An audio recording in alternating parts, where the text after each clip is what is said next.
Assalamualaikum, halo kawan semua. Perkenalkan, saya Nur Asna Konita dari Pendidikan Kimia UIN Wali Songo Semarang akan berbagi informasi dengan tema yang saya bahas, yakni kimia dan lingkungan. Nah, apa yang sebenarnya terjadi pada plastik yang kita buang?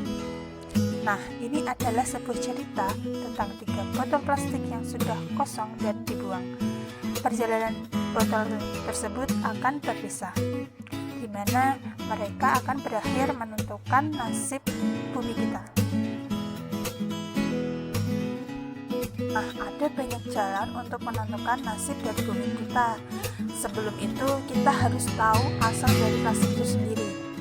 Ya, tokoh utama dalam cerita kita ini adalah dari pabrik minyak, yaitu di mana plastik disusun dari ikatan kimia antara molekul minyak dan gas, sehingga terbentuklah sebuah monomer yang bisa kita sebut dengan the atom and the molecules. Apa itu ikatan kimia?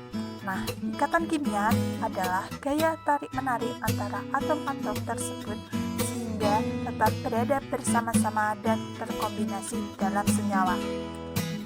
Nah, dari monomer itu berkembanglah menjadi sebuah polimer panjang untuk membuat sebuah plastik. Nah, dari polimer itu dibuatlah biji plastik atau pellet, di mana pellet atau biji plastik dilelehkan di pabrik pengolahan dan dibentuk dengan cetakan. Hingga akhirnya biji plastik tersebut dibentuk sebuah bahan yang kuat dan yang menyusun 3 botol tadi. Nah, mesin-mesin pabrik tadi mengisi botol-botol itu dengan cairan beraneka ragam, kemudian dibungkus, dikirim, dibeli, kemudian dibuka dan dikonsumsi oleh manusia. Tapi tanpa sadar dan basa-basi, kita hanya bisa membuang botol itu. Nah, disinilah mereka tergeletak di pinggir jalan dan ada di mana-mana, dan menjadikan sampah untuk botol pertama sangat bernasib buruk, yakni menumpuk seperti gunung dengan ratusan juta ton saudara-saudaranya, yang mana orang hanya membuang tanpa memilah terlebih dahulu. Timbunan sampah makin tinggi hari demi hari karena sampah terus berdatangan dan memakan tempat. Selagi plastik tertumpuk dan tertekan di antara lapisan sampah lainnya, air hujan turun dan mengalir ke dalam sampah tersebut. Kemudian menyerap senyawa larut air yang terkandung dalam sampah, dan sebagian sampah itu memiliki sifat yang sangat beracun atau toksik. Senyawa tercampur dengan air dan menjadi berbahaya, yang mana disebut dengan leachate atau lindi. Nah, apa itu? Air lindi atau leachate adalah suatu cairan yang dihasilkan dari pemaparan air hujan di timbunan sampah. Ada penelitian lain bahwa air lindi juga mengandung zat padat seperti ortofosfat dan seng.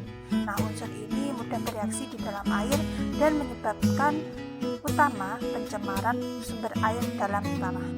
Nah, senyawa-senyawa tadi dapat bergerak ke dalam air tanah, dan sungai hingga meracuni ekosistem dan membahayakan satwa.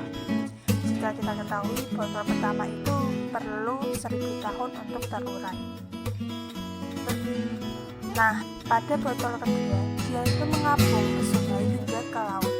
Setelah berbulan-bulan tersesat di laut, dia perlahan tertarik ke dalam pusaran air raksasa di mana sampah itu berkumpul, dan tempat ini disebut dengan The Great Pacific Garbage Patch, di mana kumpulan-kumpulan sampah plastik ada di Samudra Pasifik. Disinilah arus laut menjebak jutaan plastik, hingga plastik tersebut membahayakan beberapa hewan dan mengenai dampak dari hewan tersebut. Hewan itu menganggap bahwa plastik sebagai makanan mereka, tapi plastik menimbulkan rasa kenyang dan tidak memberikan nutrisi. Akibatnya, mereka mati kelaparan dan membuat racun dari plastik menyebar sepanjang rantai makanan. Contohnya, plastik dimakan ikan lentera dimakan cumi-cumi dimakan ikan tuna, dan ikan tuna dimakan oleh manusia, yakni di plastik. Berbeda dengan botol yang ketiga yang terhindar dari neraka kejam yang menimpa botol kedua tadi. Nah, sampah dari botol ketiga ini dibedakan dan diolah kembali ke dalam mesin. Botol dipadatkan menjadi sebuah balok dengan mesin. Nah, sepertinya ini tidak terdengar buruk, tetapi tunggu dulu. Botol ketiga ini diolah kembali dengan prosedur yang ramah lingkungan, sehingga akan menjadikan botol tersebut lebih baik lagi. Nah, botol ketiga ini lebih baik, seperti lahir kembali menjadi sesuatu yang benar-benar baru. Ada terbentuk baju, sendok, payung, botol, dan masih banyak lagi. Terima kasih sudah menonton. Wassalamualaikum warahmatullahi wabarakatuh.